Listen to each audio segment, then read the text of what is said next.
sound. And he always seems so very dependent on his whiskey and soda.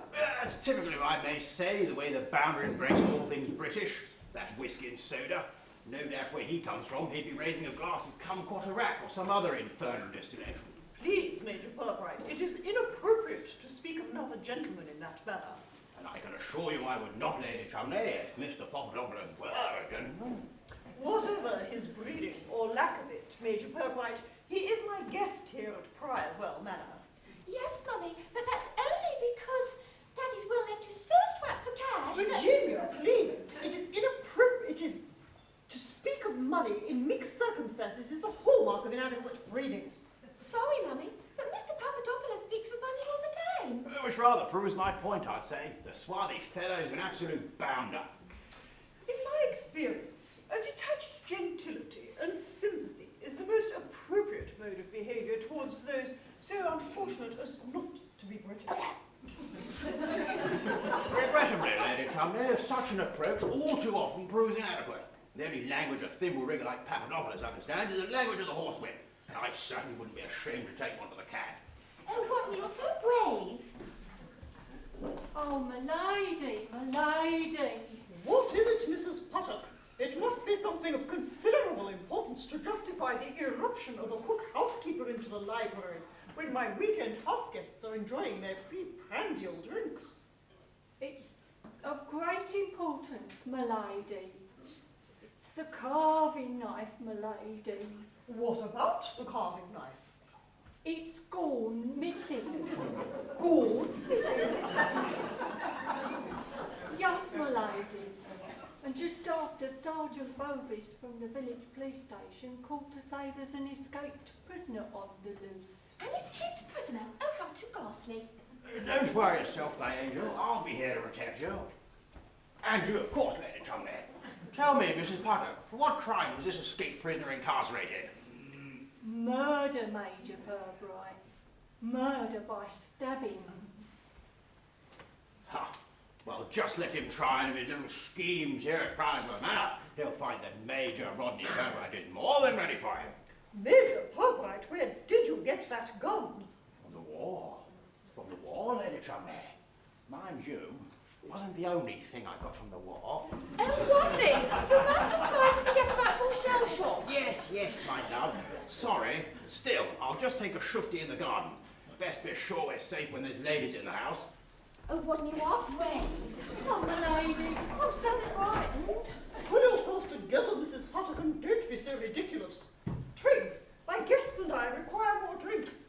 And Mrs. Puttock, go back into the kitchen and pour yourself a large glass of cooking sherry. By thunder, I think I see movement in the shrubbery. Oh, don't shoot, Rodney. You know I can't stand bangs. Sorry, my love, but you keep out of this. It's man's work. And when the work required is shooting some confounded malefactor, Major Rodney Purbright's not the man to shirk it. Right. Take that, you delinquent scum. You're facing one of the most deadly infallible weapons in the world. With a very sophisticated silencer. I think I at least winged the rotter. Mr. Papadopoulos! I've been murdered. And curtain, end of Act 1. That was terrible. You've forgotten all the notes I gave you. Inspector Harper's on the third read through, and the bloody play's opening tomorrow night. I'll be right down. God, I thought I'd die when the gun wouldn't go off.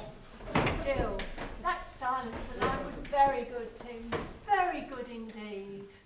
Actually, I heard a very good story about what Rafe Richardson once did when a gun wouldn't go off. Harrison, if you try to upstage me again, as you did when I came in from the garden with the carving knife, I'll murder you. I didn't deliberately upstage you, old girl. I am not an old girl. Matter of opinion, I'd have said. No, honestly, really, it was that cupboard.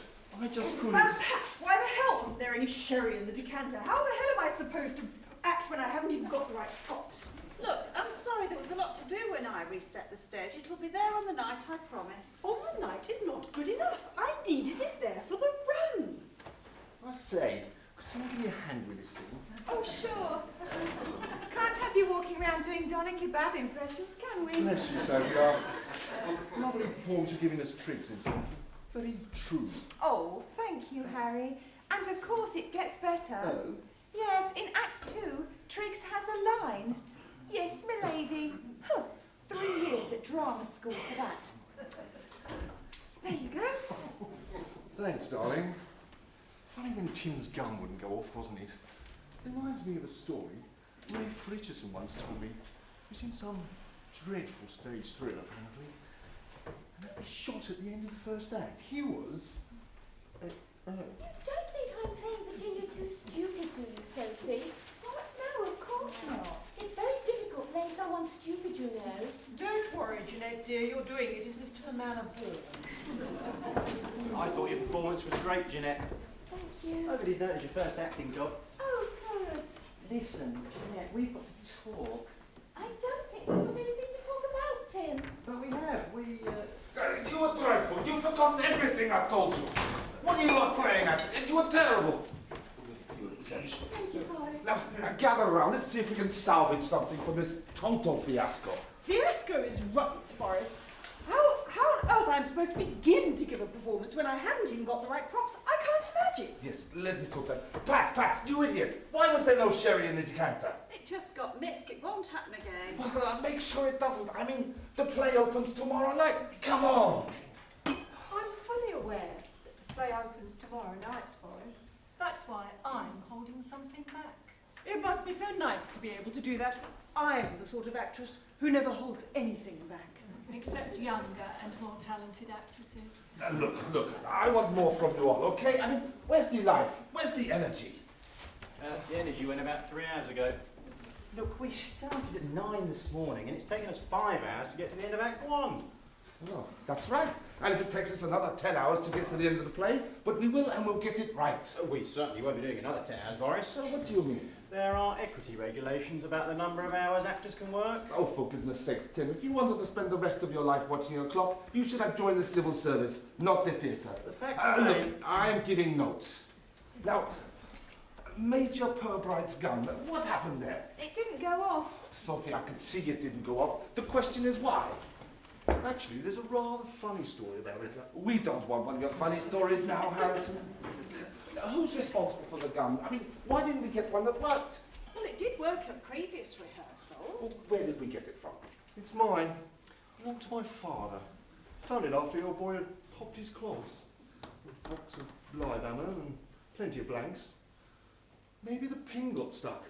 I think that's what Ray Fritchison said happened. Well, look, just check that it's working, will you? Oh, all right. Now, Sophie, your tricks. She's looking bored. Well, she is bored. Why? Well, she's been standing by this drinks trolley for half an hour not saying anything. Wouldn't you be bored? Well, she needs to be more animated. More animated, I see. Am I allowed to move? No, of course not. Am I allowed to make any faces? No. I see. Can't move, can't make faces, yet I'm supposed to make her look more animated. That's it, yes. I see. Fine. Okay, now, the end of Act 1. What the hell was that? Well, at least I got it working. That was a blank, incidentally. How do you know? Otherwise, you'll be dead, old son. Oh, that's a good point. But look, no waving that thing around when you're drunk, okay? Given up drinking, Boris. And best it stays that way. If I find another bottle in your dressing room, you're out of the production. All right. Okay. Bloody. Bloody what? Bloody blood. Harrison, your blood. What about it? Yes, not enough. Not enough. No, not nearly enough. Listen, this is the end of the act, the end of Act 1. I want the audience to go out thinking they've seen just a bloody murder. I want them to think there's been an accident at an abattoir. Oh, just more blood. Of course, more blood. Oh. Now, Boris, we must do that bit again where I come in from the garden with the carving knife. I mean, it's one of the climaxes of Act 1, and at the moment it's going for nothing because Harrison's mugging away. yes, okay, we'll look at that immediately. Listen, you can't just work straight through. Why not? We all need a break. We don't need a break. We need the play to open tomorrow night. I'm the equity representative in this company, and the regulations clearly state that we should have had a lunch break an hour ago. Okay, look, 30 minutes. Should be an hour. 30 minutes, but from now.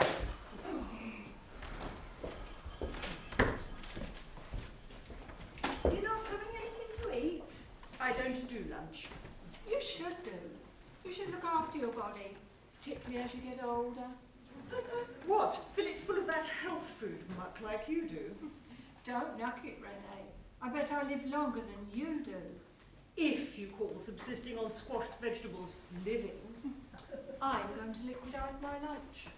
Thanks for the warning, Krista. I'll stay out of the dressing room until that pondweed smell dies down.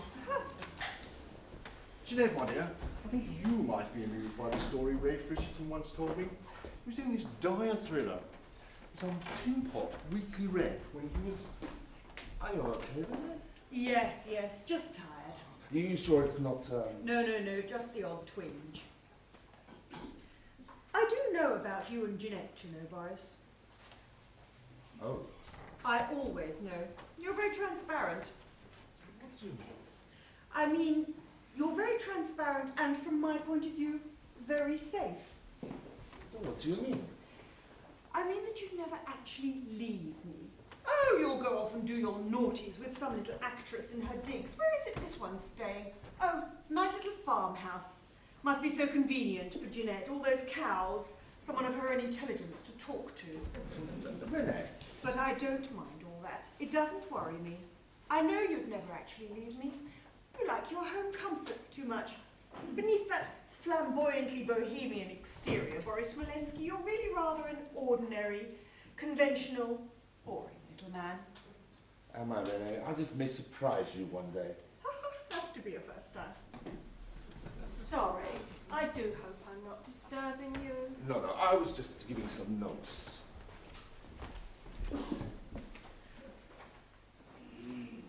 What is it this time? Spinach, orange, lemon, and garlic mostly. Good God. This stuff's absolutely marvellous. Why do you think it is that when I look into the mirror, I see the skin of a 20-year-old? Perhaps it's because you're short-sighted. Maybe you should try some of this, Renee. Undo some of the ravages. I'll have you know, this stuff is what's kept me going when I was in Harley's Hotel. Week in, week out, all those long sessions in the studio. I'd have one of these twice a day and I could just go on forever. Pity the series didn't. Well, television planners never have any imagination, do they?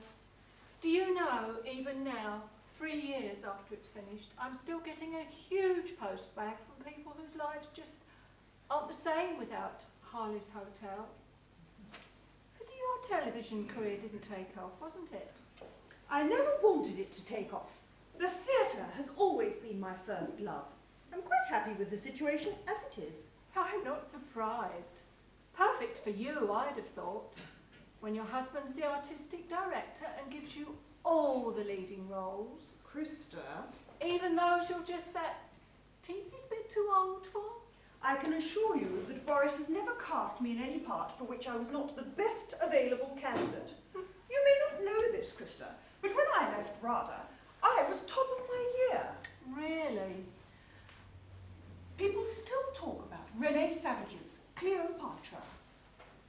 Oh, I'm sure they do, my dear.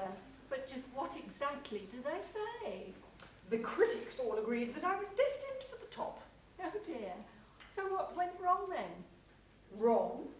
Well, you'd hardly call hogging all the leads in a tatty touring company as the top, would you?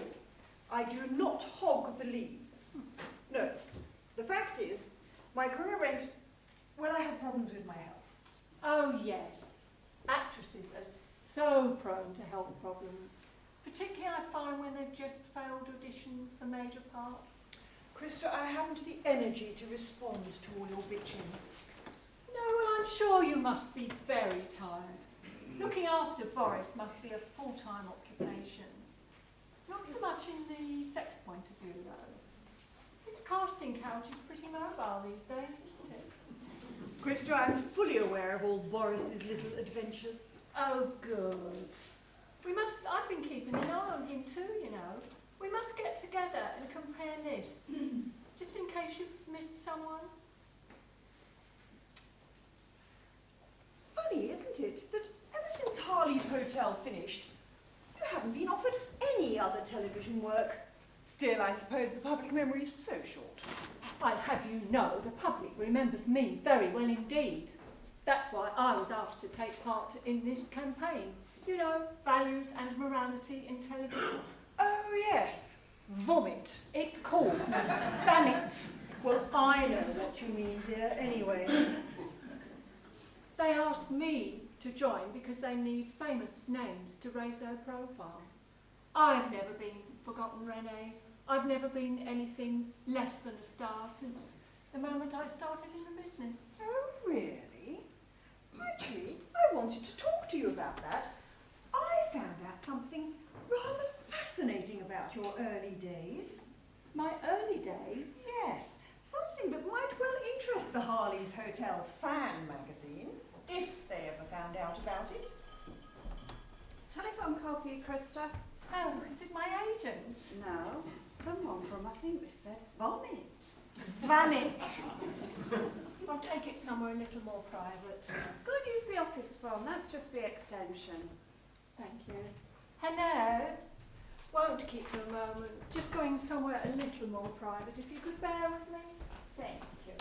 Anyway, the thing is, Rafe Richardson was in this... Right, we must have another look at this cupboard. Okay. Yes, we don't want a repetition of what happened in the run, when the door kept opening at the wrong moment. Yes, Pat, I mean, you idiot. Why couldn't you get a cupboard with doors that stayed closed? Boris, with the budget you gave me, I was lucky to get any old cupboard at all. Maybe I can put a stronger catch on it. Yeah, yes, do that. Will you just make sure the bloody thing works? And anyway, the thing is, Rafe Richardson was in this dreadful stage thriller, and there came a moment in it when he was required to shoot another character. He pulled the trigger on the gun, and bugger all happened. Try again. No dice. Oh, knew he had to do something. Didn't know what. So he just moved forward and gave his supposed victim a great kick up the bum. Oh, other actor staggered downstage, clutching his hindquarters, dropped to the ground and gasped, "The boot! The boot was poisoned!" Yes? No? Oh. Yes, I can fix it. There's a stronger catch in the cupboard. Good, but consider we don't have time to rehearse that scene again before tomorrow night. Excuse me, darling. We will have time to rehearse that scene again before tomorrow night. No. My schedule is far too busy. Boris, we will have time to rehearse that scene again before tomorrow night. Okay. In fact, we'll do it first thing after the break. Harrison. No? First thing after the break, we'll do your Mr. Popolopoulos in the cupboard bit. Oh, righty-ho. Providing we can get the cupboard fixed by then. Oh, and I must have a word with Tim about that facial tic. It's meant to be shell shock, not a bloody orgasm.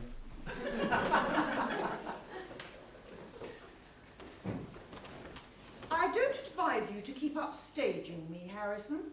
I wasn't, I didn't. Huh. Actually, there's a rather amusing story about upstaging. When I was working with Johnny at the Old Vic, he was... No, acting is all about concentration. And I don't like people breaking my concentration. I wouldn't do it, I promise. You'd better not. I was wandering around backstage yesterday after rehearsals. Oh? Went into your dressing room. But... Not a very subtle place to hide a bottle of scotch, is it, Harry? Behind the radiator. Renee, you won't tell Boris, will you? Well, that rather depends on how you behave, I'd say, Harry. Do I make myself clear? Yes, Renee. Yes, very clear. Well, since nobody else has brought me one, I suppose I'll have to go and fetch myself a cup of coffee.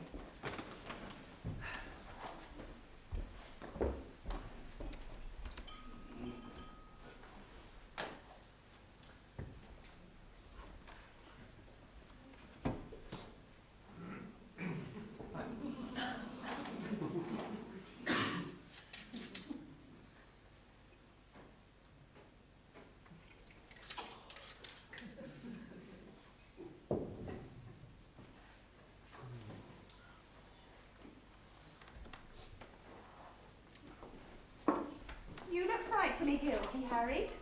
Been raiding the Prizewell Manor drinks trolley, have you? No, just having a sandwich. Ah. Let me see if I can find another one, eh? So, tomorrow night, another tacky, cheapo Boris Smolenski production will be underway. Yes. Oh, if I could afford to, I'd get out of this tomorrow.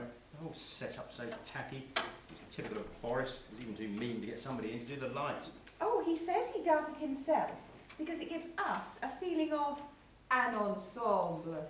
An ensemble is meant to be about company spirit, whereas here, I mean, Renee can't avoid staying. She's married to him, and she gets all the good parts.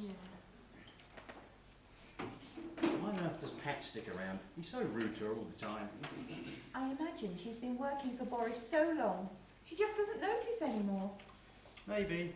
He's such a cheapskate, though. Oh, yes.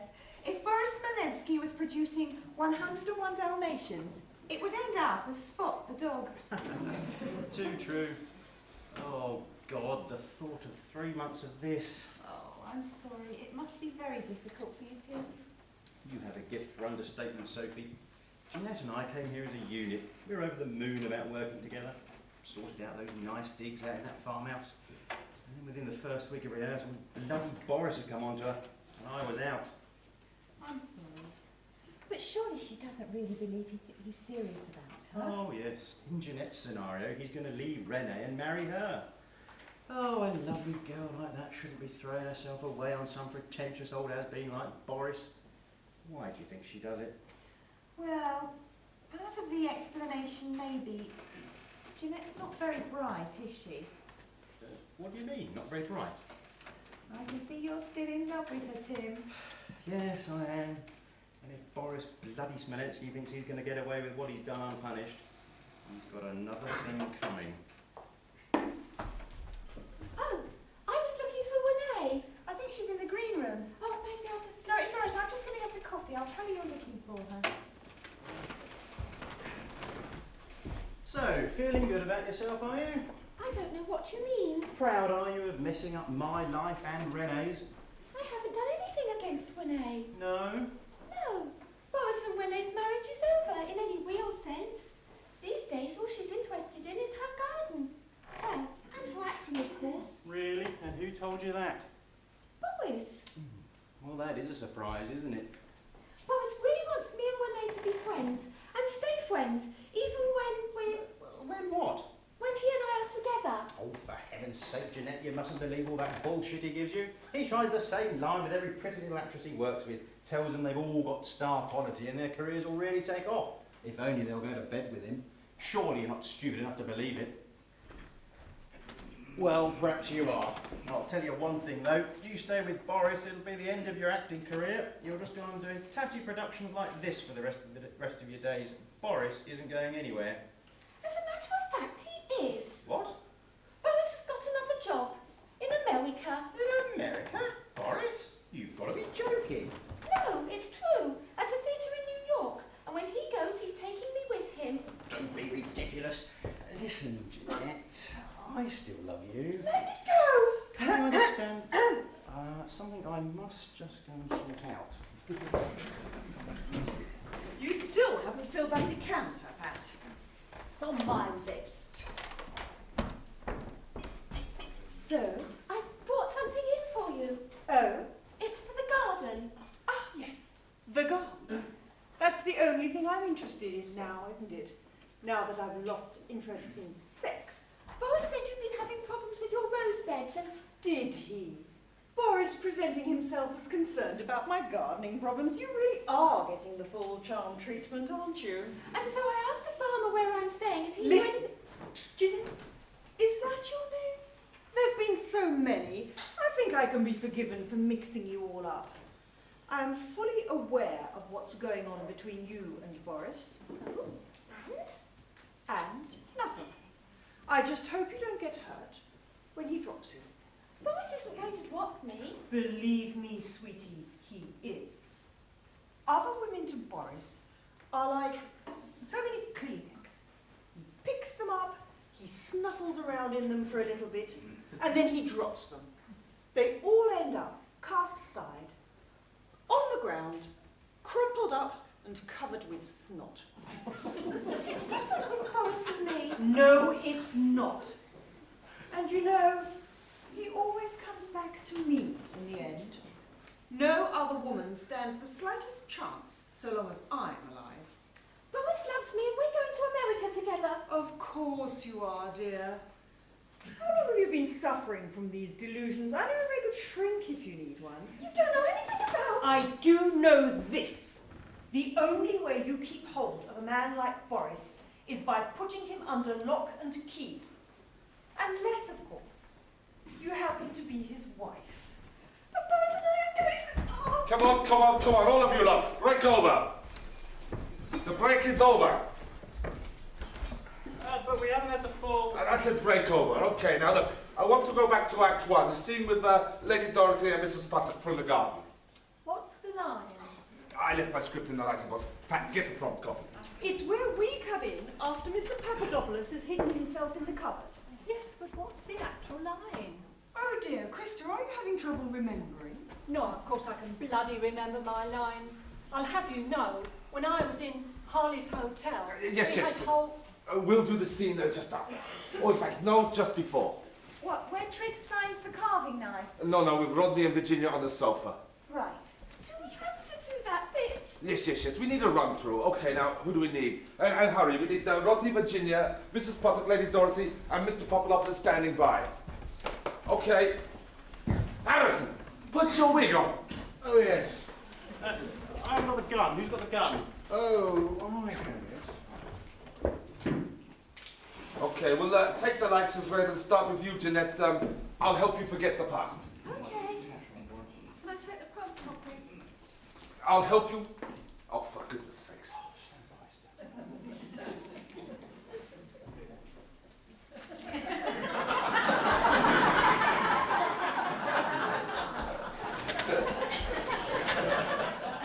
Can we go now, please? I'll help you forget the past. No. Yes, now. I'll help you forget the past. Oh, Rodney, when we're married, I'll spend every moment of every day helping you to forget the past. You make it sound so easy. It will be easy. When we're married, we won't think about the past because all our thoughts will be on the future. We'll think about the future. Just you and me, a sunny golden future. Oh, I hope you can, my love. In my experience, when I dare think of sunny golden future, some hideous cloud appears to shroud that splendid sun. Speak of the devil. I hope I am not quite so evil as the devil, Major Purbright. Though I am no angel.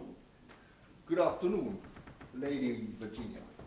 How beautiful you look, as ever. An English rose, right for pluck. Oh, thank you to keep your lips off my fiance's hand. I'm sorry. I merely follow the customs of my own country. Well, you're not in your own country now, and nor am I, thank God. No, you have never quite liked abroad, I think, Major. Deuce right, I haven't. The only good things that ever came from abroad were curry, brandy, and tobacco. Oh, and of course your British royal family. How dare you, you bounder! Yet in spite of claiming not to like abroad, you have spent quite some time there, haven't you, Major Purbright? What do you mean? During the war, the Great War, Please don't talk about the war, Mr. Papadopoulos. in the trenches, the cold, damp, muddy trenches, that was where you became a hero, wasn't it, Major Purbright? What do you mean? What do you know, Mr. Papadopoulos? Yes, a great deal. I know a great deal, Major Purbright. About what? About Stop it, Mr. Papadopoulos. Stop torturing him. about a man named Stokely Pilkington. No, don't talk to me about Stokely Pilkington. It's all right, Rodney. No, I can't stand any more. The dreadful dreams, Stokely Pilkington, the dreadful dreams. No, Rodney, no! Good God! What the devil's going on? The gun must have had a live bullet in it. What, Harrison, I thought you checked it. I did check it. What is going on with this show? Somebody could have been killed. I'm sorry, I'm sure I only brought in the box of blanks. Well, clearly you didn't. Go and reload it. And make sure they're blanks this time, will you? God, Harrison, when I cast you, I was wondering if you're past it. I didn't realise you were suffering from senile dementia. I'll go and check the gun again. So it going to need another decanter. Yes, yes, Pat, have we got one? Yes, got a set of them cheap at the car boot sale. Good, good. Go on, Philip, will you? And hurry, will you? We're getting hideously behind.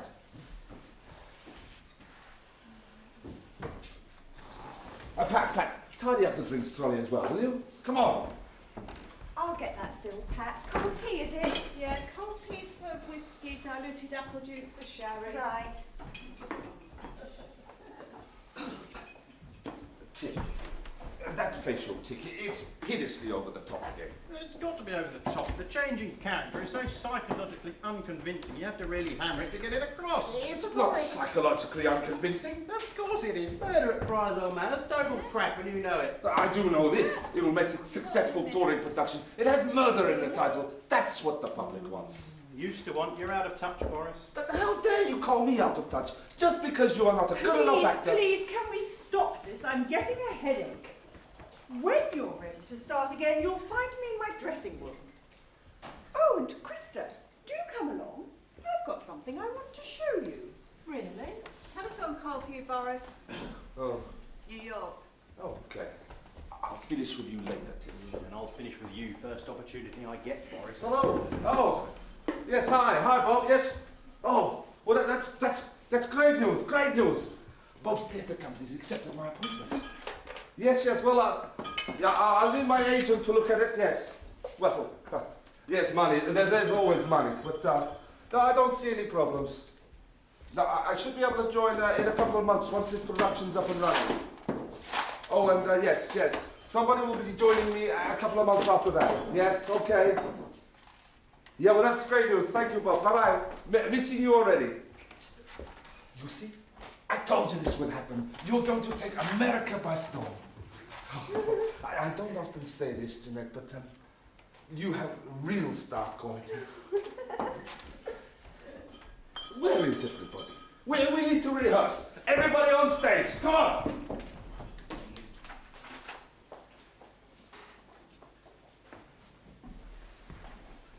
We all have our little secrets, don't we? But where did you find it? Pure luck, serendipity. I was browsing in an old junk shop, and I suddenly came across an old pile of magazines. But my name wouldn't have been on it. No, it was before the days of Krista D'Amato, when you were just plain Christine Briggs. But I recognised you. Apart from anything else, after sharing a dressing room with you, I recognised your moles. I was very young. Oh, yes. We all did work we're not proud of when we were young. Mine never actually involved taking off my clothes, though. And where's the magazine now? Oh, somewhere safe, around the theatre.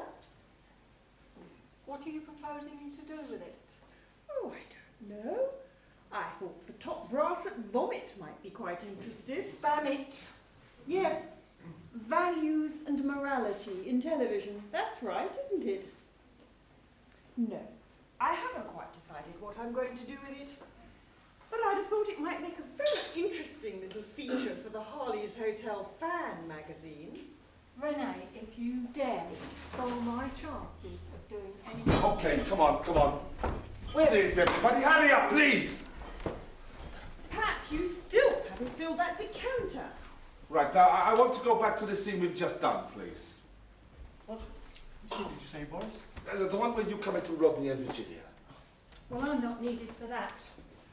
But surely you're needed just after the bit. Where I come into Rodney and Virginia, did you say, For Boris? God's sakes, Harrison, the scene we've just done.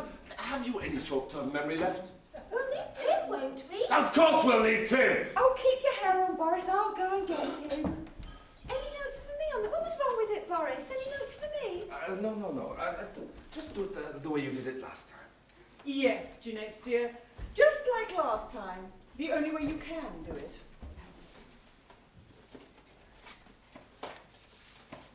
Come on, everybody. Where is everyone? You're not doing that shell shock bit again, are you, Boris?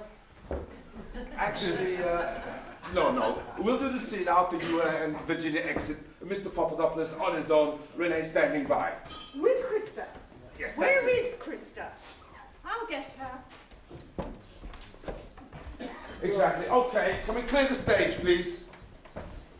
Mr. Papadopoulos, centre stage, ready, and... Where is Krista? I'm here. Can we get on, please? Just a minute. Props. You look as if you're about to stab her with that thing. Don't think I wouldn't like to. Can we get started, please? Yes, of course. What's the line? Pat! What's the line? She's not there. Look, there isn't a line. You see them leave, you come in, you laugh. Oh, yes, of course. Okay, and go. Sorry, what do I do? You laugh, you idiots, you laugh. Oh, yes, of course. Mr. Papadopoulos lets out an evil laugh. Exactly. Righty-ho. Shall I let one out then? Laugh, you bloody idiot!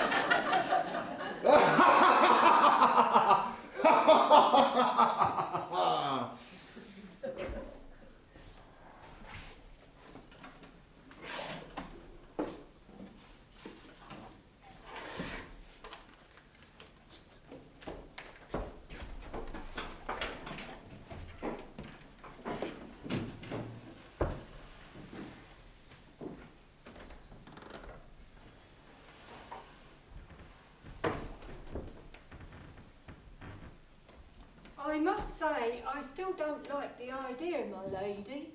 Mrs. Potter, it is a matter of life and death. Unless we do something, a terrible crime will be committed here at Priorswell Manor. Unless we answer evil with evil, there is a very real danger. Oh, for heaven's sake, I swear he's doing it on purpose. Oh, for God's sake, Pat, your precious door has come open again.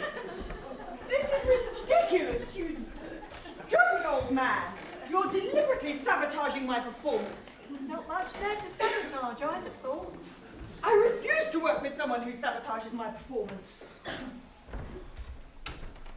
Where is Pat? Is she going to fix that cupboard or not? Pat! I'm frightfully sorry. Don't know how it happened.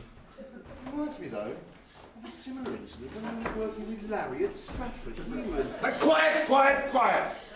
Now, where is Pat? What's the matter? And you still haven't filled that decanter. I was just about to when Boris called. I'll put it down and be with you in a minute. Once again, it's made complete nonsense of one of my most important scenes. All right, let's have a look at it. It should have worked. There you are. You see, I told you the old fool was doing it deliberately. I wasn't. I might be able to put another stronger catch on it. Good, but we'll have to do that later. Look, we really must move on to the end of Act 1. But we must do this again. It's not working. Don't you understand? I'm trying to give a performance here. I am sorry, Keep we going, really... dear. One day you may succeed. We really must press on. You bastard! You don't care about me at all. No, But I can get my own back on you. If I'm required again, I should be in my dressing room.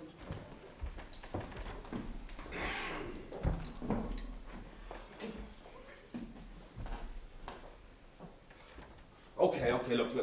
Let's have a look at the end of Act 1, shall we? Where from? Mrs. Puttock's entrance, somewhere around there. Pat, who will we need? Lady Dorothy, Mrs. Potter, Rodney, Virginia, and Mr. Papadopoulos. Okay. Oh, and Harrison, remember, I want you bloody this time, really bloody. Oh, Wilco, old chap. I'll go and sort it out. I want to be shot, mind. Oh, do my best.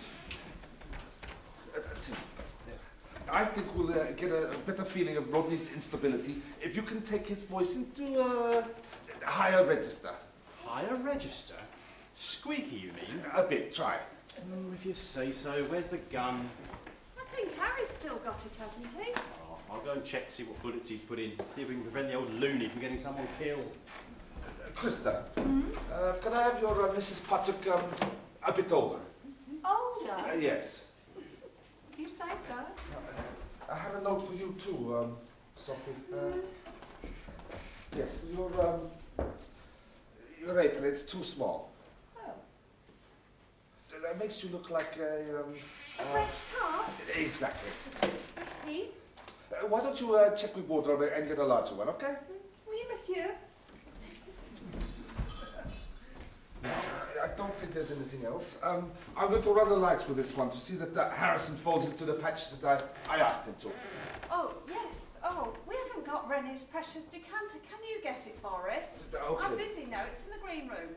Yes, okay. Now, is there anything else? Everyone a bit on tenterhooks. Do you get nervous before a first night? No, I've done too many. Oh, but not all with boys. Most of them with Boris. Oh, there. Just go and check that the box is set. I am getting a dreadful fat shadow from this. I meant to make a note, but I forgot. Boris, did you get that decanter? No, Dad. No, I didn't. God, you're bloody hopeless. Go and get it. In a minute. I'll go. Okay, that seems fine. Now listen, I'm going to run the lights. If you could call the cast and go when you're ready. Could we have all cast on stage for the end of Act 1, please? Well, I think the old fool's got the right bullets in this time.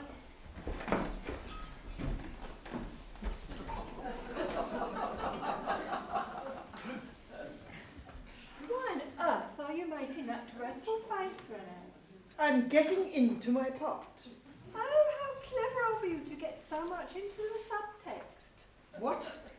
Well, I didn't realise. Lady Dorothy's quite so constipated. Oh,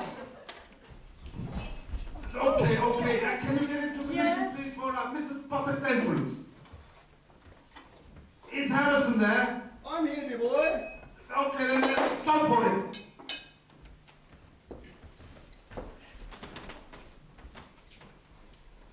Oh, my lady, my lady. what is it, Mrs. Potter? It must be something of considerable importance to justify the irruption of a cook housekeeper into the library when my weekend house guests are enjoying their preprandial. Sorry. Harrison, I'm going to bloody kill you. I'm coming down.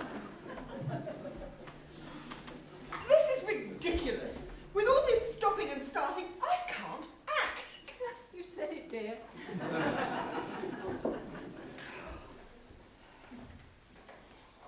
Harrison, you geriatric carpet! What are you playing at? What's got into you?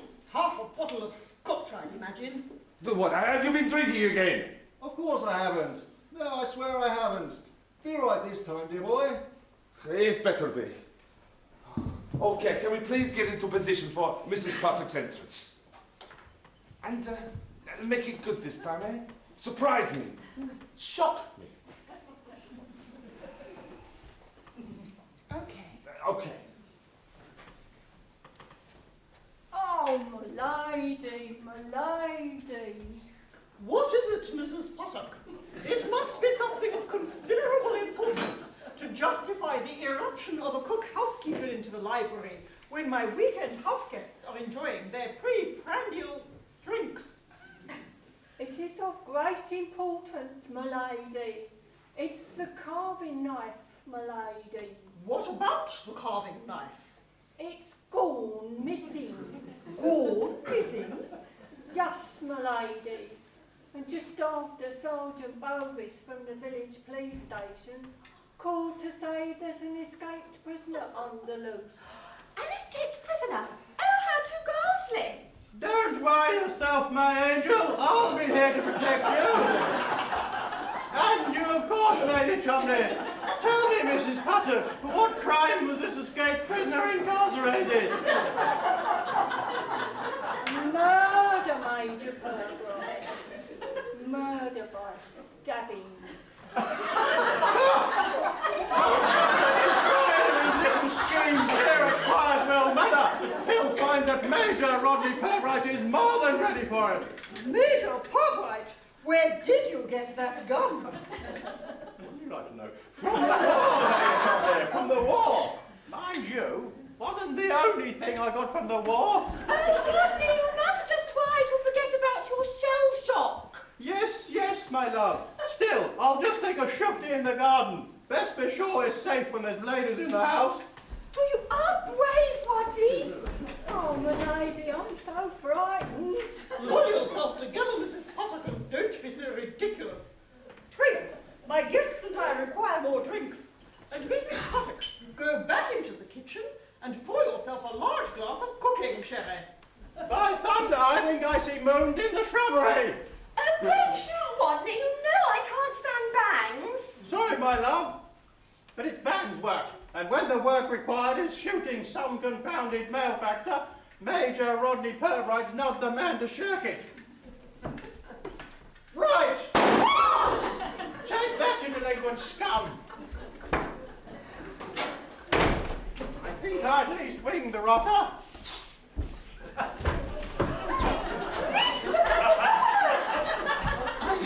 Demon murder!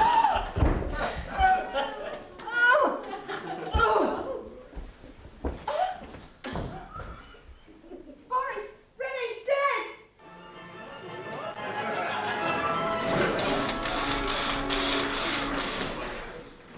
You may wonder why I called you all here into the library.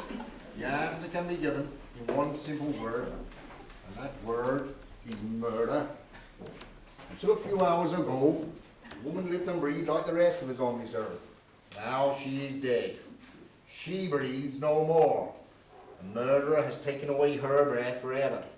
And that murderer has used one of the cruelest methods known to man, or to a woman. Now you refer to poison, a means of killing favoured by cowards. As soon as I examined the poor woman's body, I knew the cause of her death. About her lips hung a bittersweet smell that I recognised immediately as that of poison unknown to medical science. But have no fear, those of you in this room who are innocent.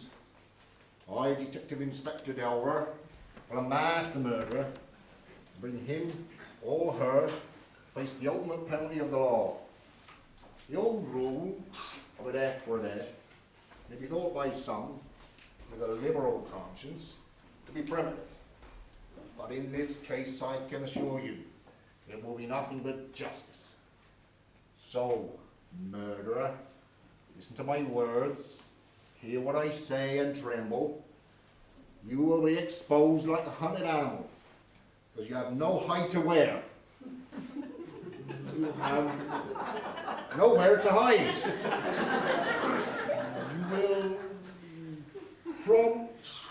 You will never escape. You will never escape. The majesty of British justice. The majesty of British justice. Stop, stop, stop. The whole atmosphere is gone. When are you going to learn your bloody lines, Harrison? I'm coming down. I knew the whole part when I went through to my digs last night. That's a familiar line. Pity the others aren't equally as familiar, I eh, didn't Harry? know them. Yes, well, you're wasting time for all of us. Sorry, Chris, all right? And it's not as if you haven't been playing Delver right from the start. The rest of us have had whole new things to learn, and we're managing. I know, I'm frightfully sorry. If I was still playing Mrs. Puttock, I'd be safely poisoned by now and sitting comfortably in my dressing room with a glass of carrot juice. That's hardly my fault. Pat, can I have a look at the book, love? Any other director would have recast you by now, Harry. Only someone as mean as Boris would stick with you and save the cost of another actor. Only someone as mean as Boris would manage to replace 2 of his cast without bringing anyone in and putting them in the same costumes.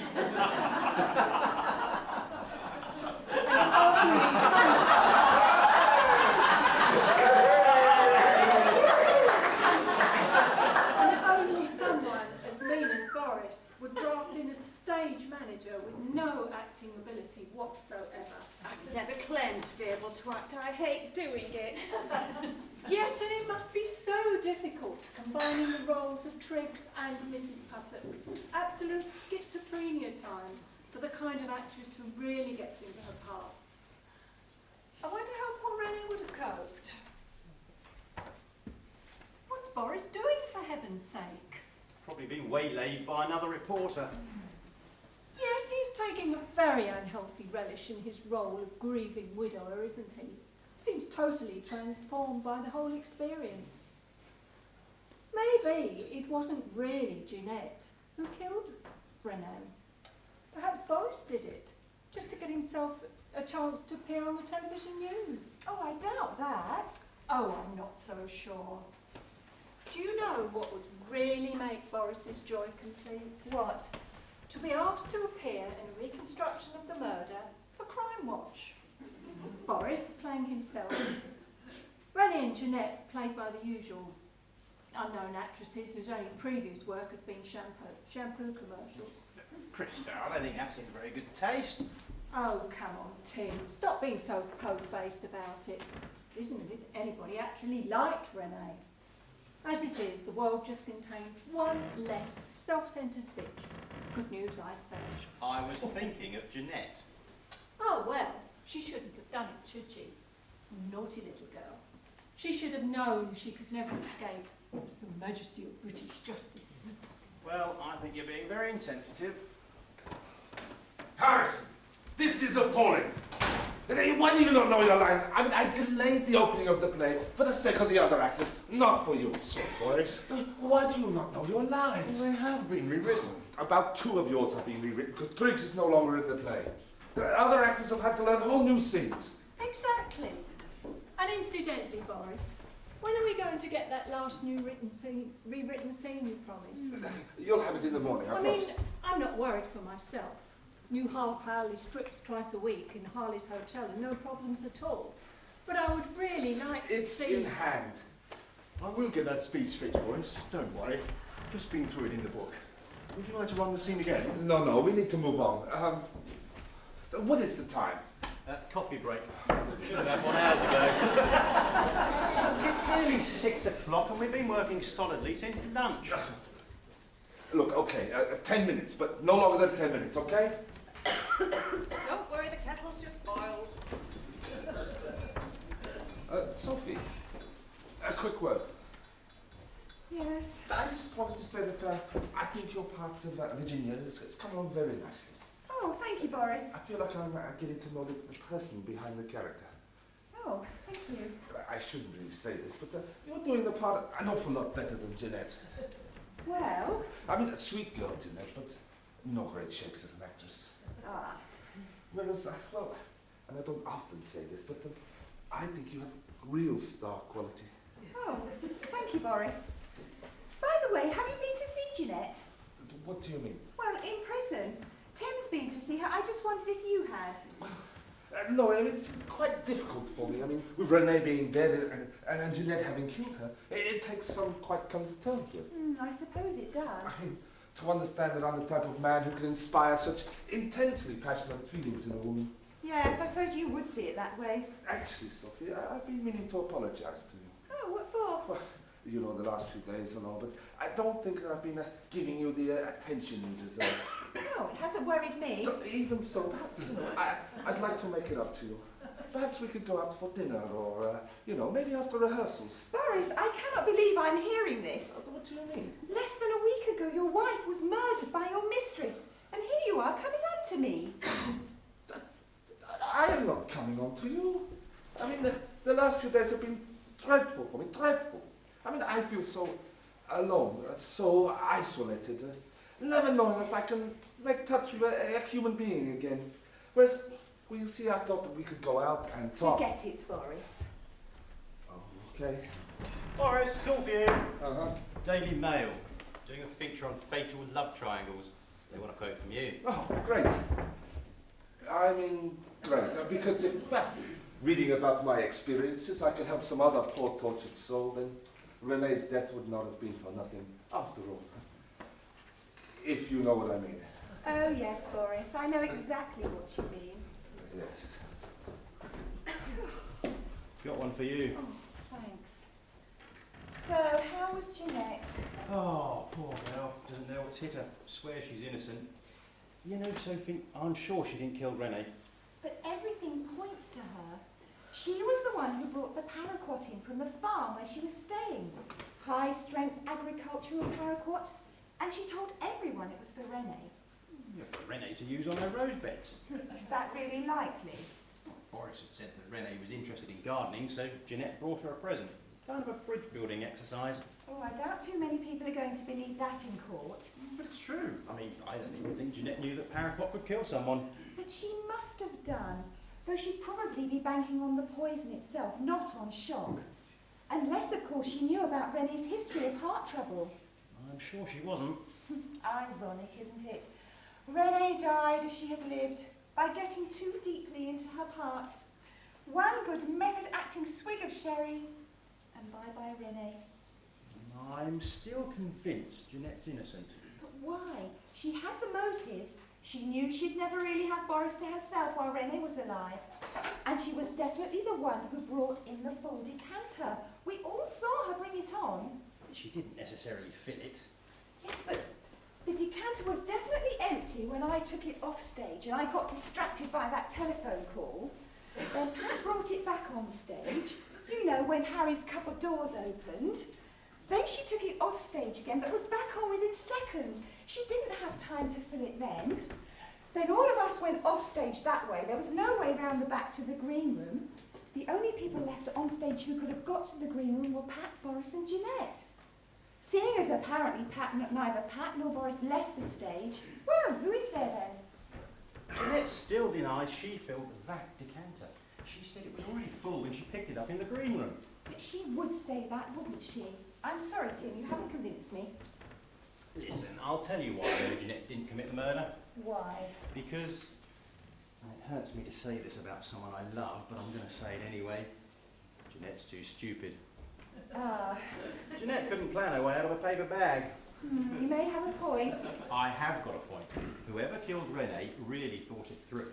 I mean, they may have only decided to do it on the spur of the moment, but they still worked out all of the details of exactly how it was going to happen. I'm not convinced, Tim. Apart from anything else, the police seem absolutely certain it was Jeanette. Yes, but the police like obvious, don't they? Nothing like a nice open and shut case. That's what your boyfriend said, didn't he? What do you mean, my boyfriend? That Detective Inspector Brewer seemed to be much more interested in investigating you than in investigating the murder. He fancied you rotten, I could tell. Tim, Bob and I are just... Oh, Bob, eh? So soon. No, he fancies you all right. But if you think of anything else, Miss Lawton, please don't hesitate to ring me. Oh, and just in case there are any new developments you should know about, I'd better have your number too. Nice job, isn't it, being a copper? Gives the perfect excuse to ask for the phone number of any woman you fancy.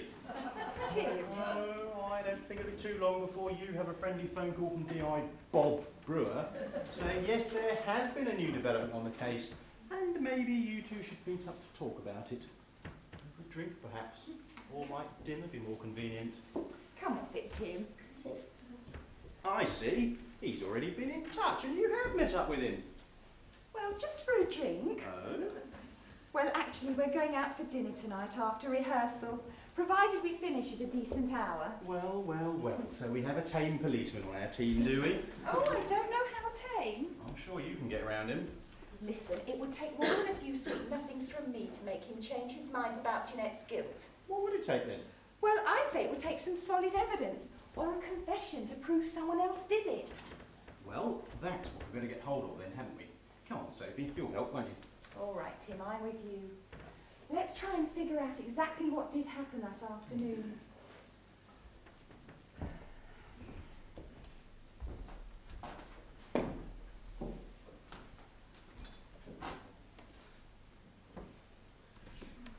Looking for something, Harry?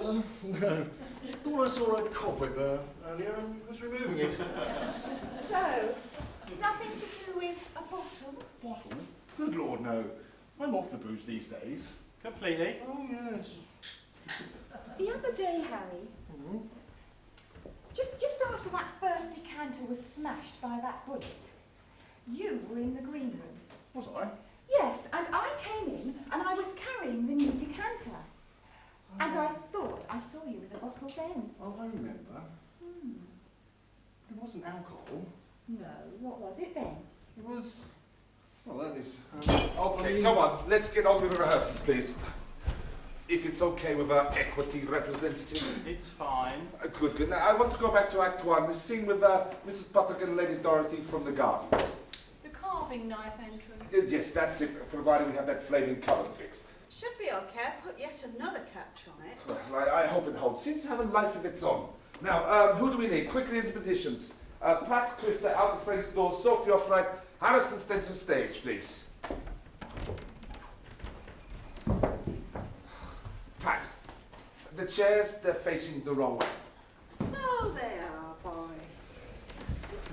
Could it possibly be because I haven't had a chance to turn them round yet?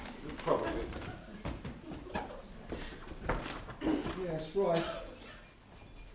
What's the line? Pat, what's the line? Boris, I can't be Mrs. Potter and Triggs and be on the book at the same time. Okay, It's Mr. Papadopoulos lets out an evil laugh. Oh, yes, of course. Evil laugh. Righty-ho. I say, I've suddenly realised I'm in the wrong cosy. let out the laugh, will you? It rather makes nonsense of the whole thing. I mean, Detective Inspector Delver would never let out an evil laugh, whereas Mr. Papadopoulos... Let out the bloody laugh! Righty-ho.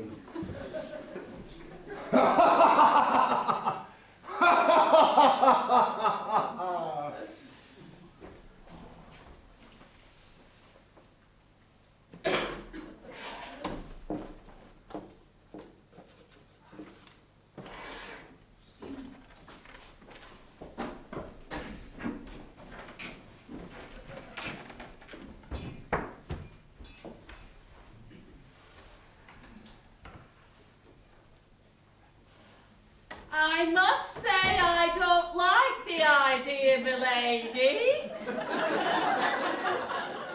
Mrs. Potter, it's a matter of life and death. Unless we do something, a terrible crime is going to be committed here at Cranswell Manor. Unless we answer evil with evil, there is a very real danger that none of us will ever leave this place alive. Oh, milady! Pat, try and put a bit more into it. Eh? I'm doing my best, you know I'm not a bloody actress. May I go on? Please. I will hide this where we agreed. And you must go on and get on with the dinner. The guests must know nothing is untoward happening. But, milady! Go on, Mrs. Puttock. It's our only hope.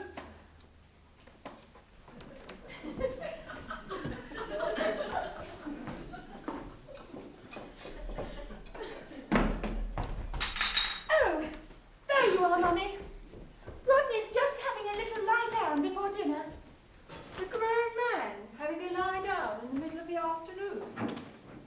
I must confess, Virginia, I do worry about you marrying a man with a sick mind. Rodney's mind may be sick, but there's nothing wrong with his body. Besides, sickness can be cured. Oh, I don't believe it, Pat. We're going to have to get a flaming lock on this door. It must be something Harry's done to it. It isn't. I haven't touched the thing. Well, who's opening then? A flaming poltergeist? Boris, call for you. Tell them I'm in the middle of a rehearsal. It's a journalist from the Leicester Evening News. Oh. A female journalist from the Leicester Evening News. Oh, that's quite a big paper in those parts. Perhaps I should have a word. Put a little plug in for the show, eh? I'll be back in 5 minutes. I think I can put a stronger catch on that. There's one in the box room. Hello, he's just moving to another phone. More coffee, anyone? Oh, I'll come and have another. Ladies? No thanks. So, I wonder how poor little Jeanette's like in prison. Let's hope it's teaching her a lesson that you just can't go around murdering people and getting away with it. Jeanette's only on remand. She hasn't been found guilty yet. Have you ever considered for one moment, Krista, that someone other than Jeanette might have killed Renee? No, why should I? Jeanette had the motive. Well, other people might have motives. Renee wasn't the most popular person in the world after all. I'll take your word for that. Oh, come off it. She was always bitching at you. Yes, but someone in my position, someone who is seen by millions twice a week on Harley's Hotel, gets used to sniping from less famous actresses. So So you didn't have anything against Renee? Good Lord, no. If anything, I felt sorry for her. And Renee had nothing against you? Why do you ask? Well, something interested me. The day that Renee died, just after we'd called for the police and the ambulance and everything, I went upstairs to my dressing room and I happened to pass the one that you and Renee used to share. And I looked through a crack in the door and I could see you turning the place over as if you were looking for something. Was I? I don't remember. Oh yes, I was looking for my scarf. I felt a bit chilly, so I was looking for my scarf. I see, that would explain it. May I ask why we're talking about this? Well, it's just a few of us were wondering whether it really was Jeanette who killed Renee. Well, who else could it have been? Well, so far as we could work out, the only other people who could have done it, well, geographically at least, were Pat and Boris. They were on stage with Jeanette. All the rest of us were off stage that way in our dressing rooms. Seeing as there's no way from our dressing rooms to the green room... Well, it is possible to get around the stage by going under it.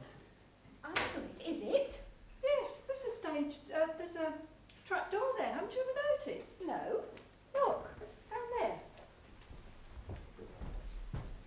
There's a matching one stage left. So, just before Renee died, did you see anybody using the trapdoor and going under the stage? Yes, I did actually. Who was it? Harry. Now you will excuse me. I really must go and top up my vitamin C level. That seemed most satisfactory. Very charming young lady I was just talking to. The one from the Leicester paper? Yes. Did you do your interview on the telephone? No. Just a preliminary chat, you understand? Of all the emotions I'm going through. Oh, yes. Now, look, we'll just do one more bit and then break, okay? I'd like to have a look at the summing up scenes. What, right back to... You may wonder why I've called you away here to the library. No, a little bit later on, the alibis. Will you be going back to earlier bits, Boris, or can I change this costume? Why? Well, Mrs. Pottock's dead now. She's been poisoned, and I can't touch up the paintwork in this lot. Okay, I take your point. You can change. But would you tidy up the bloody trolley first, please? So, as I'm saying, we're not doing much more today. Tomorrow's going to be very busy with the full technical. And we still haven't had that rewritten scene yet. No. In fact, we'll do that first thing tomorrow. I want you all here at 9 o'clock in costume. Rightio. And knowing your lines, Harrison. If you don't know every one of your lines tomorrow, you'll be out of the production. What? And if I wasn't here, who'd play my part? I'd play your part. Oh. Actually, there's a rather amusing story about a director taking over a part. When I was working with Richard Burton at Stratford, he was... Shut up.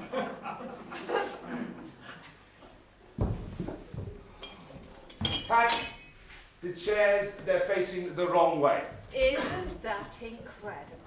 Must be something to do with the fact that you've only just decided which scene you're doing, and you've asked me to tidy the bloody drinks trolley. Wouldn't think of giving me a hand, would you, Boris? Certainly not. I'm the director, not a stage manager. Oh. Actually, Boris, What? do you mind if, before we do the next scene, I have a quick glance over the lines for a moment? That's wasting time. Well, it'll be quicker in the long run. Okay, look, I have a phone call to make. 5 minutes, Harrison. Great. Thank you. So, do you think we'll be ready to go the day after tomorrow, Boris? Oh, yes, it's coming together very well. I know the publicity has done wonders for the advance. And Murder at Prizewell Manor will become another nice little earner for Boris Smolinski Productions, will it? I don't see why not. And then off to America. Yes, off to America. On your own. Yes, it's sad, isn't it? But an ill wind and all that. But, well, anyway, I'll just go and make this call. And then dinner with your journalists. Yes, to talk about my sorrows.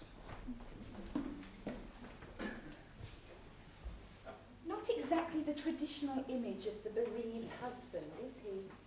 No. More like someone who's got a huge weight just lifted off his shoulders.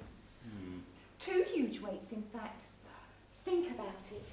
His wife's dead, his mistress is imprisoned for killing her. He can go off to America with a clean slate. Start afresh. Well, I've heard of worse motives for murder. Do you really think? Well, he's certainly single-minded enough. And at his age, it could be the last chance he gets. Yeah, but we haven't got any proof. Regrettably, no. Well, I think the chances of someone like Boris making a confession are... Let's say pretty slender. Oh, I can't tell you what a relief it is to get out of them bloody clothes. Pat, you remember the day that Renee died? Hardly going to forget it in a hurry, am I? No, of course not. Just before we all came back on stage again to rehearse that final scene, you and Boris were on stage, right? Right. And Boris said that you, Pat, you never left the stage at any time. I didn't. But did Boris? Did he leave the stage, even for a minute? I can't remember. I Come must on, go Pat. and sort out the props. There won't be time tomorrow. Well, Looking hopeful. maybe, but any bright ideas on how we're going to get a confession? Were you ever in Hamlet, Tim? Gave my Rosencrantz once in Chelmsford. My Guildenstern. God, I can't remember. One of those twits anyway. Why have you? I did Ophelia once. Modern dress production. Let me tell you, it is not easy going mad in t-shirt and cycling shorts. No, the reason why I ask is, do you remember the bit? I have heard that guilty creatures sitting at a play have been struck so to the soul by the very cunning of the scene that presently they have proclaimed their malefactions for murder. Though it have no tongue, will speak with most miraculous organ. Do you get my drift? I get your drift, but I don't see how... We still haven't had that rewritten scene. If we were to substitute something that we'd written specially... You think our murderer might rise to a confession? Right. Yeah, but even if he did, he'd never do a repeat performance for the police. So we'd have to have the police here. Ah, your friendly neighbourhood detective Inspector Bob. Boris on the office phone. What is it? Oh, something very important. Does it mean we're going to have to change our plan? No, absolutely not. Still stick with the Hamlet scenario? You bet. The play's the thing that will the answer to whodunit bring. But Sophie, I don't...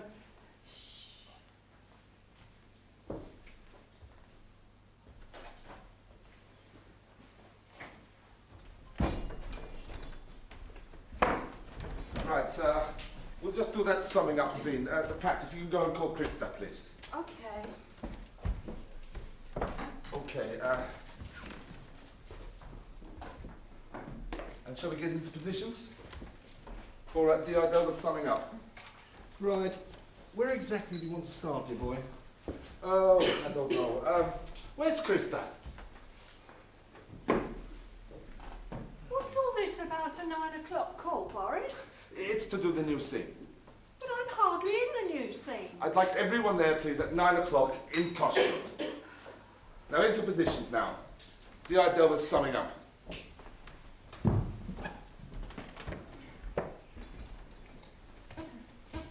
Do you want to start from Lady Dorothy? You could have not done it because you're allergic to cloves.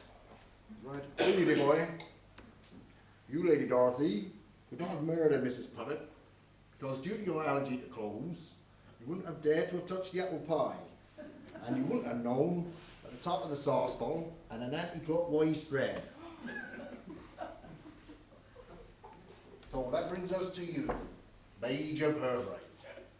You learned plenty about poisons when you were developing lethal gases during the First World War.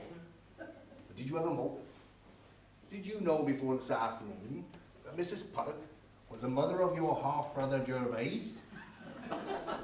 Thus threatened to cut you out of Lord Godalming's will. Oh, and then of course there's you, Lady Virginia. Butter wouldn't melt in your mouth, would it? But opium fumes would, which is why you were discovered in a low diving limehouse, accompanied by an enigmatic Chinaman. So one of you three is our murderer. A murderer who poisoned Mrs. Puttock, and also stabbed Mr. Papadopoulos. You know who you are. Now I know too. Unhesitatingly, I point my finger at... Sorry boys, I've forgotten which one of them it is. Harrison!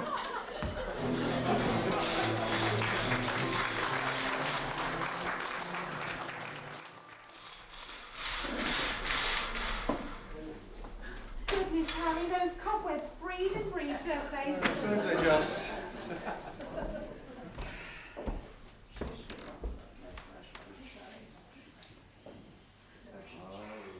Not much left in this one, is there? No. I don't know, Harry. It's almost as if you want your crimes to be found out. Maybe I do. Some of them. You're a silly old fool. You could be a really good actor. Instead, you're getting a reputation as being unreliable and not so good after lunch. So, are there any other little hiding places around the set?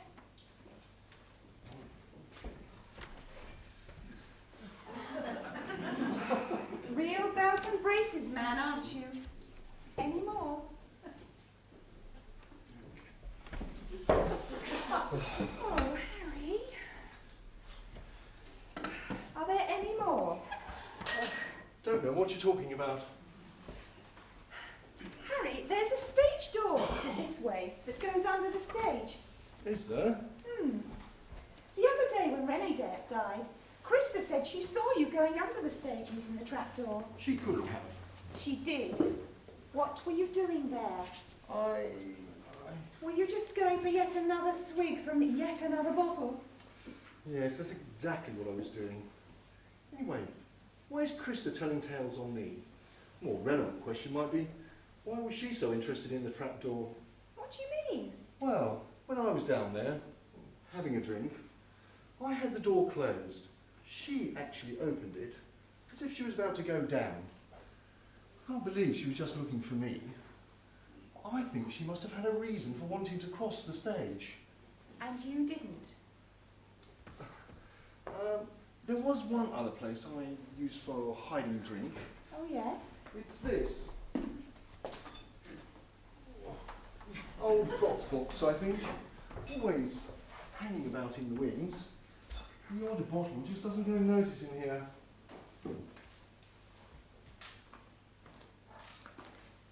Goodness, there's something in here, but... What? Shh! Put it back, Harry. Morning! Morning! Good morning. Oh, Harry, I've done yet another lock to this cupboard door. Come and have a look at Oh, it. yes. There's a stronger catch on it now. So when you get inside, click it across like that. Coming out, click it across like that. Yeah? Yes. Should be able to manage that, old girl. Good. See? All set. It's even better than I thought. You've got something new? And how? Something that turns the whole case on its head. What is it? Shh. Do you know what to do with Boris? I'll see he's where we want him during the performance, yes? Is he in yet? No, I haven't seen him. Good morning, everyone. Morning. You should all have carrot in the morning, you know. Really sends a message to the bowels that a new day is beginning. Do you know, I had 16 letters this morning from Harley's Hotel fans. They're getting up a petition to see if they can get the show restarted. They're going to write to the Prime Minister to see if he can do something. Well, it has to be a first time. So, where's Ivan the Terrible? He isn't in yet. Oh, he's got a bloody nerve. Be ready to go shop at 9. Well, we're all here. Where's our precious director?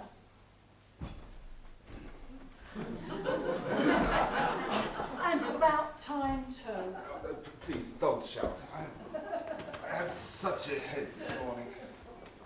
Good dinner with you, little journalist. Yes, those newspapers, they have such big expense accounts. Well, I hope amidst all your carousing you managed to do the missing rewrites. In case you've forgotten, this show does open tomorrow night. Yes, it's done. In fact, we'll do it first thing. Now, for this, we need Lady Dorothy, Virginia, and... Mr. Papadopoulos in the cupboard. That's right, yes.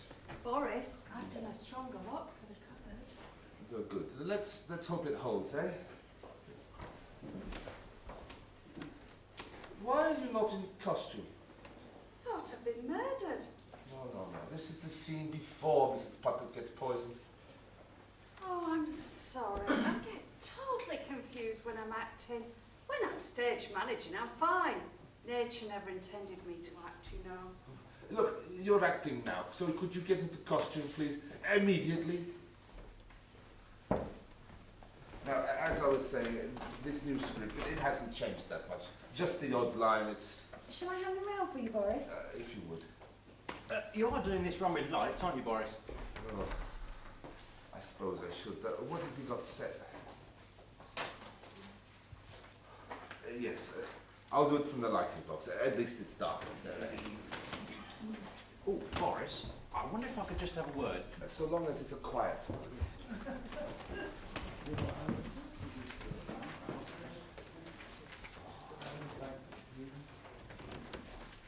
Well, my gift doesn't look much different from the original.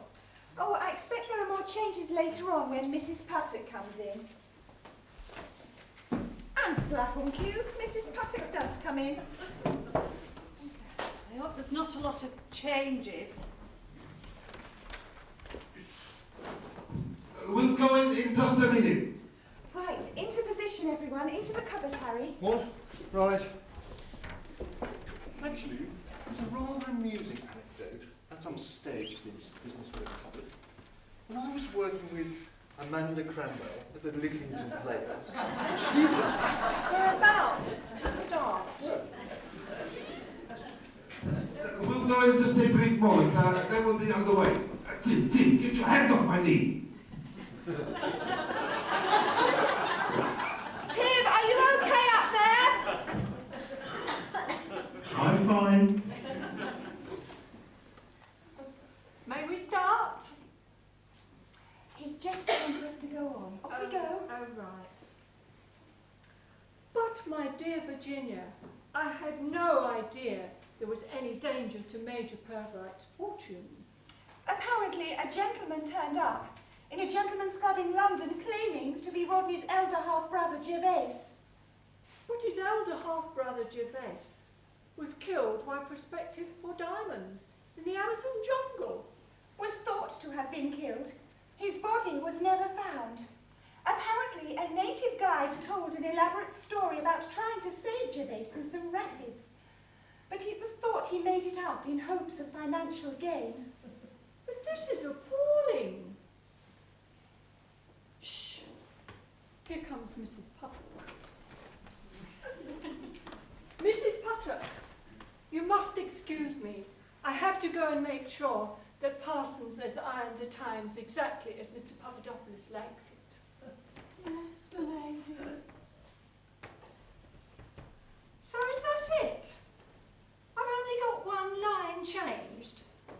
Here comes Mrs. Puttock instead of here comes Triggs. Really, Boris, I think I could have coped without a full dress rehearsal. Why doesn't he say anything? It's because of his hangover. He's gesturing for us to continue. Well, thanks very much for the 9 o'clock call, Boris. Just what I needed to change Puttock into Triggs. If anybody needs me, I'll be in my dressing room, liquidising some links. He's waving us on, okay? Mrs. Puttock, there's something frightfully important I must speak to you about. What's that, Lady Virginia? Sit down and I'll tell you.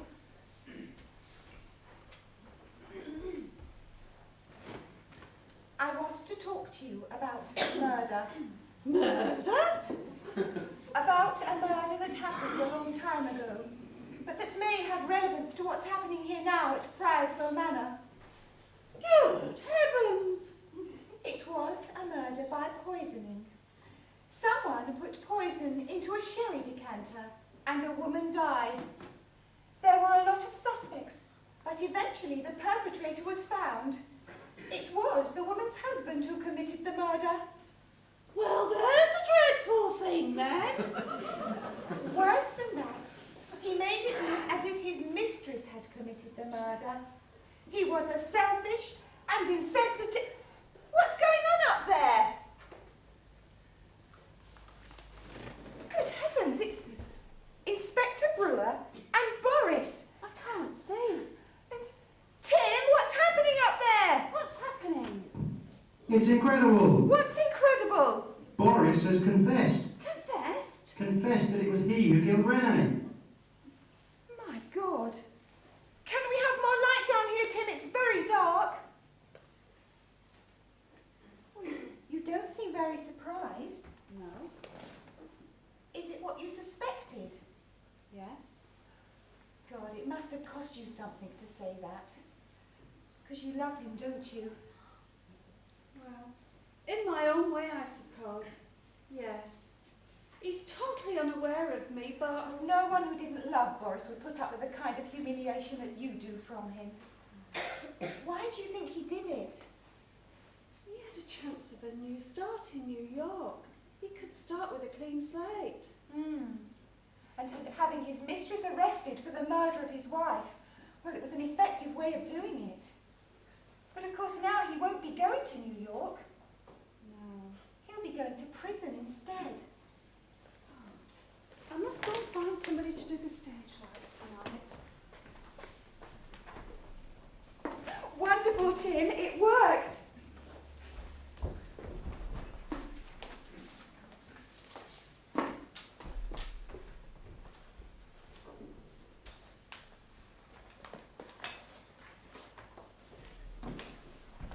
What on earth's happening? I thought we were supposed to be rehearsing Murder at Priorsville Manor, or is that simply too much to ask? Oh, we're just having a break, Krista. Oh, right. Actually, there's something I wanted to talk to you about. Yes? It's about your rooting around under the stage just before Renee died. And it's about your trying to turn the dressing room upside down. I know what you were up to. Well, it wasn't my fault. Rennie hadn't have been such an absolute cow, wouldn't have had to do it. I think this is what you're looking for.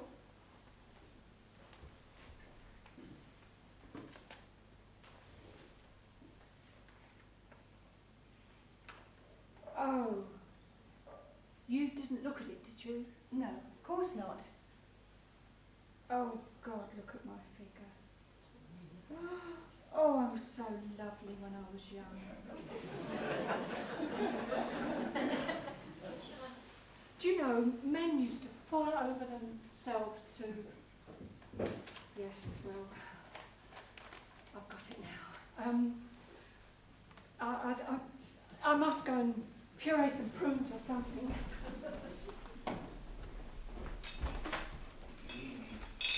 I've managed to get somebody to do the stage lights tonight.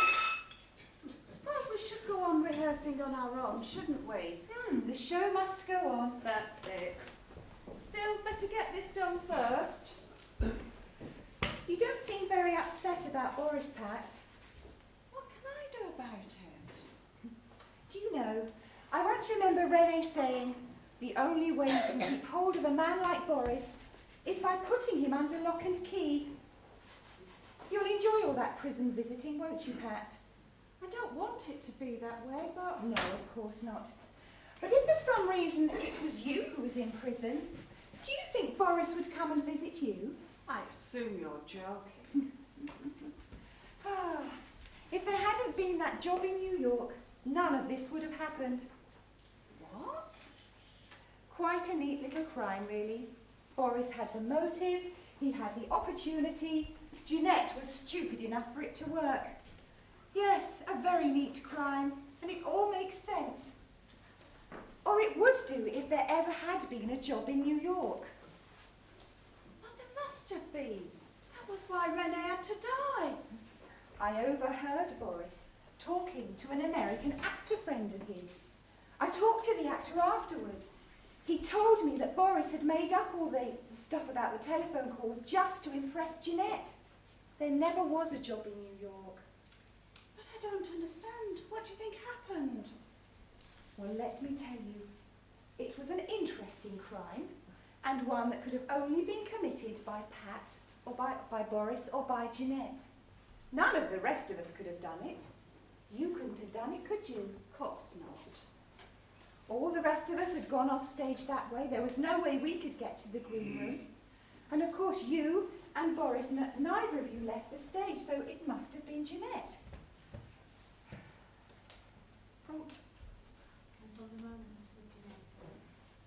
And of course, from the moment until Jeanette brought on the full decanter, neither of you left the stage. Yes, it all makes sense. Well, that's what I thought, until I found this.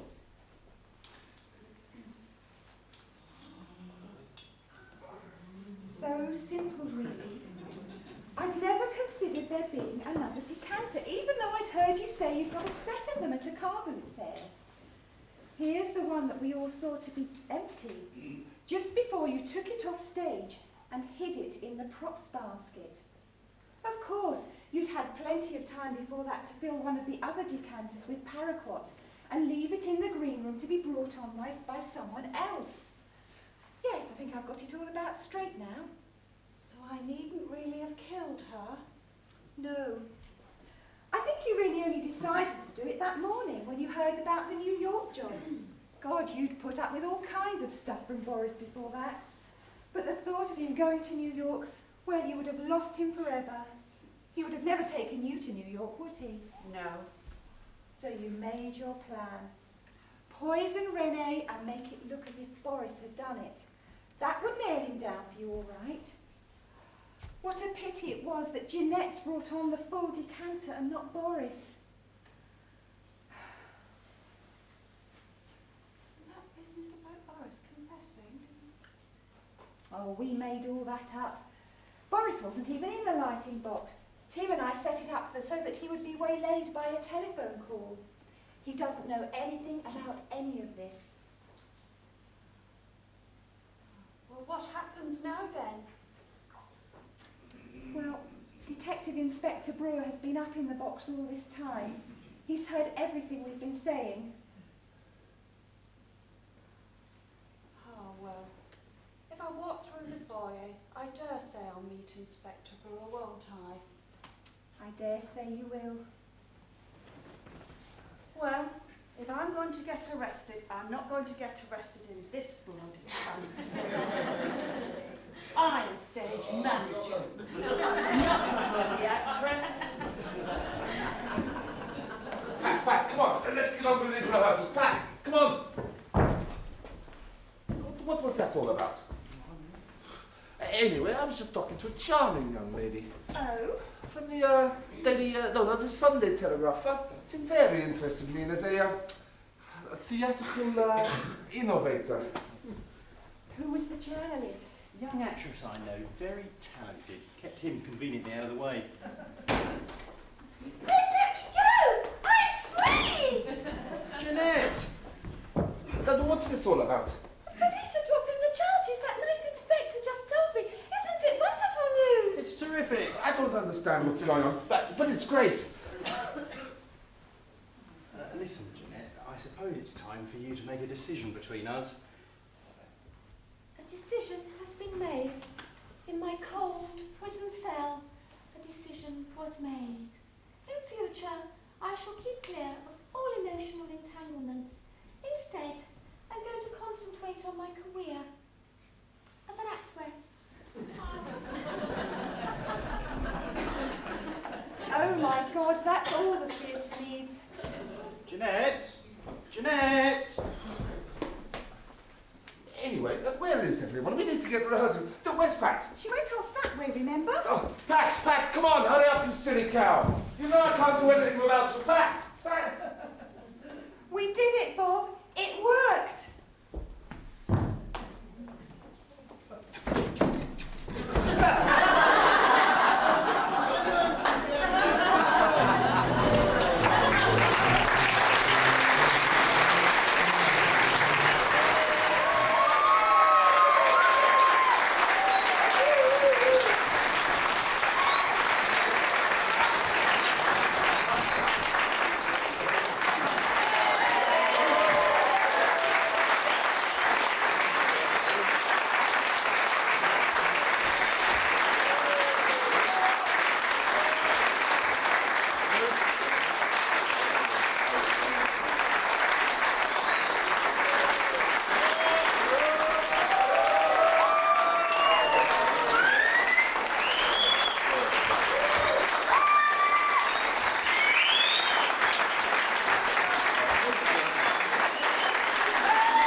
sweepstake to find out who was clever enough to guess who was going to do it. So, if somebody would like to pick out the winner for me, would you like to pick it out for me? We've got the princely sum of £16 and 50 pence. 25. 25. I thought it was 50p a throw. Right. And the person who guessed that Pat did it was Matthew Downs.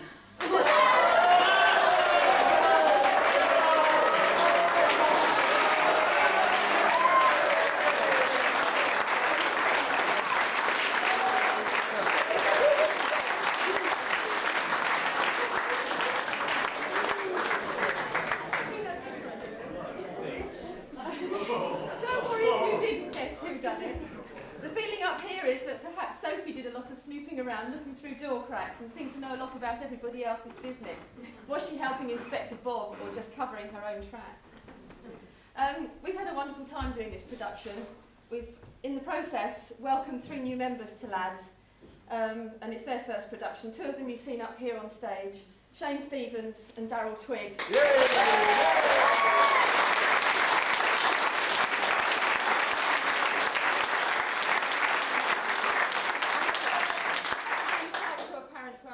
But he's helped us with props and he's done the lighting. It's Tim Sharp up the back there.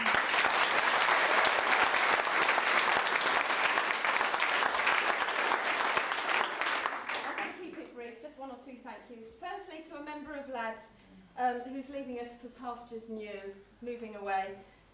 In sterling service of her work as Chief Bar Steward, Alison, would you like to come up here, please?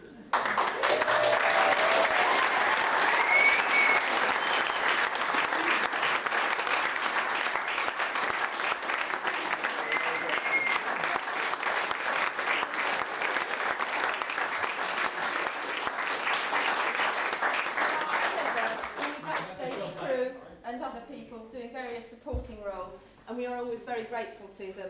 I can't remember all their names, so I shan't start now, but I think they all got a mention in the programme. Please consider yourselves well and truly thanked for whatever job you've done to help put this production on. Finally, there are two people without whom this production wouldn't have gone ahead. One is becoming rather an old hand at producing. I think this is his second time. He says he'd like another role on stage next time. Dave Bigelow, come forward.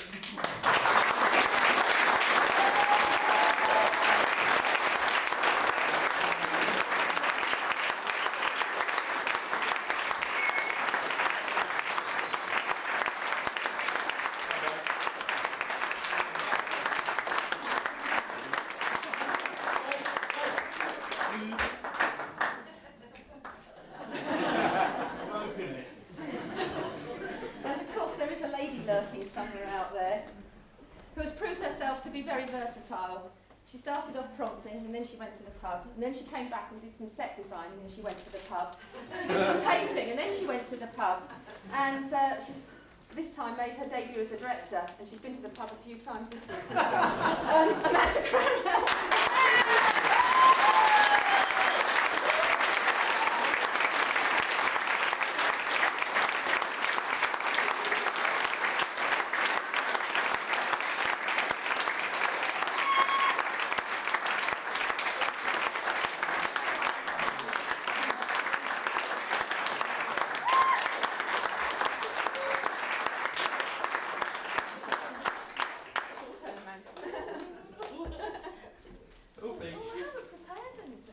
Just say thank you for coming. Yes, thank you for coming. Really, and they've been an absolutely fabulous cast to work with, and after tomorrow, and the crew have been fabulous too, and it's going to be a bit sad on Monday.